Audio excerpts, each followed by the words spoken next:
Video உங்களுக்கு பிடிச்சிருந்தா like பண்ணுங்க, ஷேர் பண்ணுங்க, கமெண்ட் பண்ணுங்க. மறக்காம கோகிலா கிச்சனுக்கு சப்ஸ்கிரைப் பண்ணுங்க. தேங்க்யூ, வணக்கம்.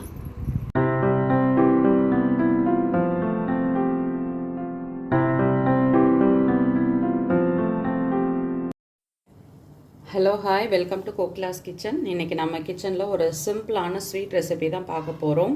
நான் பெருசாக எதுவும் ப்ரிப்ரேஷன் எதுவும் பண்ணலை, டைரெக்டாக அப்படியே செய்யலான்னு வந்துட்டேன். ரொம்ப சிம்பிளாக செய்யக்கூடியது தான், அதனால தான். இப்போது நம்ம வந்து அடுப்பில் வானல் வச்சாச்சு. வானல் வச்சுட்டு ஒரு நம்ம எடுக்கிற மாவுக்கு தகுந்த அளவு நம்ம நெய் சேர்த்துக்கணும்.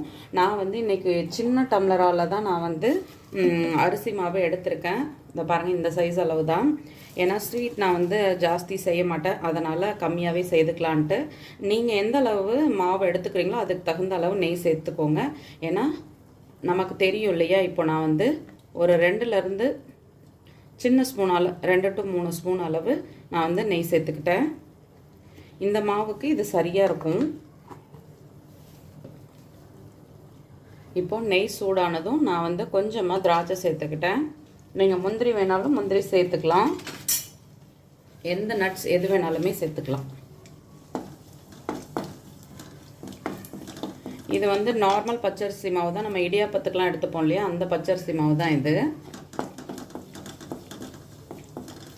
இப்போ பாருங்கள், திராட்சை நல்லா பொரிஞ்சிடுச்சு. இப்போ நான் வந்து அரிசி மாவை சேர்த்துக்கிறேன்.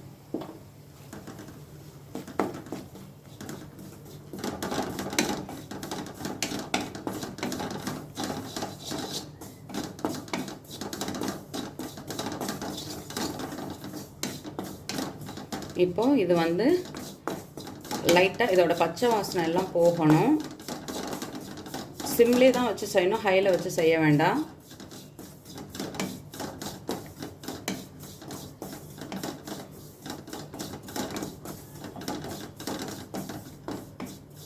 இது இப்போ ரெடி ஆயிடுச்சு, நான் பிளேட்டில் மாற்றிக்கிறேன்.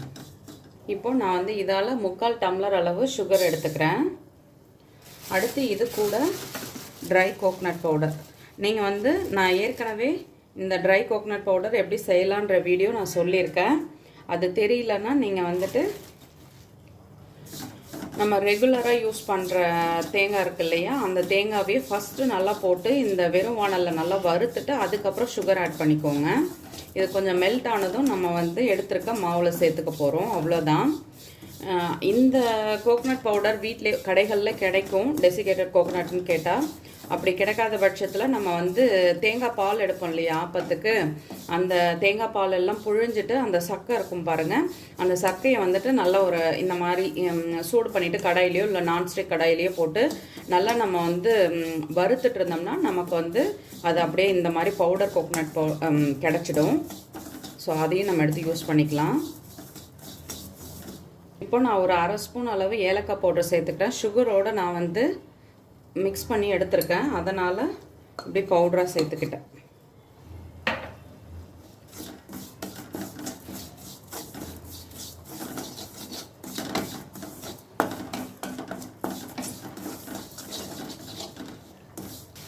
நீங்கள் ஹையில் வச்சு வறுத்தீங்கன்னா உங்களுக்கு வந்துட்டு கோகனட் வந்து உங்களுக்கு சுகரோட மெல்ட் ஆகி வரும். அப்படி வரலைன்னா நீங்கள் கொஞ்சமாக வாட்டர் கூட ஆட் பண்ணிக்கோங்க, தப்பு கிடையாது.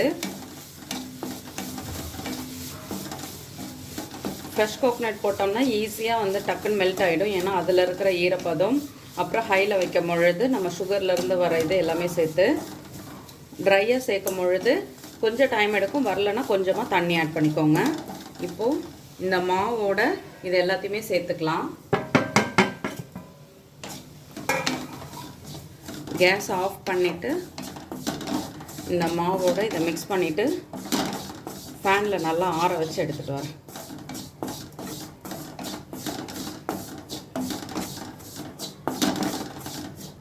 லைட்டாக ஃபேனில் ஆற வச்சுட்டு வரேன், ஏன்னா கொஞ்சம் சூடாக இருக்குது. ஆறுனா நமக்கு உருண்டை பிடிக்கிறதுக்கு ஈஸியாக இருக்கும், அதுக்காக. லேசாக சூடு கொஞ்சம் குறைஞ்சிருக்கும் பொழுதே இதை வந்து உருண்டையை வந்து பிடிச்சிடணும், இல்லைன்னா உதிரி உதிரியாக போயிடும்.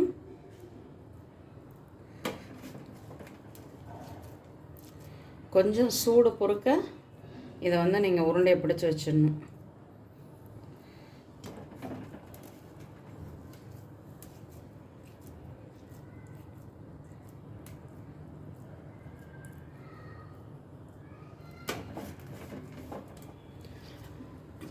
நெய் நிறைய ஊற்ற முடியல அப்படின்னு உங்களுக்கு தோணுச்சுன்னா தான் நம்ம இந்த ட்ரை கோகோனட் சேர்க்கும் பொழுது அதில் இருக்க ஆயிலே உங்களுக்கு வந்து லட்டு பிடிக்கிறதுக்கு வந்துடும். சப்போஸ் ஒரு சின்ன டிப்பு, நீங்கள் வந்து இதை வச்சுட்டு வேலையில் மறந்துட்டீங்க, இல்லை வந்துட்டு இதை பார்க்காத விட்டுட்டிங்கன்னா இது வந்து நம்ம ஆற வைக்கும் பொழுது விட்டுட்டா நான் சொல்கிறது. சப்போஸ் இதுவாயிடுச்சுன்னா லைட்டாக பால் ஊற்றிட்டு நீங்கள் வந்து அகைன் இதை வந்து உருண்டை பிடிச்சிக்கலாம். இது சட்டுன்னு காலி ஆகிடும். ஏன்னா ஃப்ரிட்ஜில் வச்சு நம்ம வந்து ஒரு 2-3 டேஸில் காலி பண்ணக்கூடிய விஷயந்தான், அதனால் கெட்டு போகாது. கொஞ்சமாக நம்ம வந்துட்டு பால் சேர்த்துட்டு உருண்டை பிடிச்சோம்னா அழகாக வந்துடும்.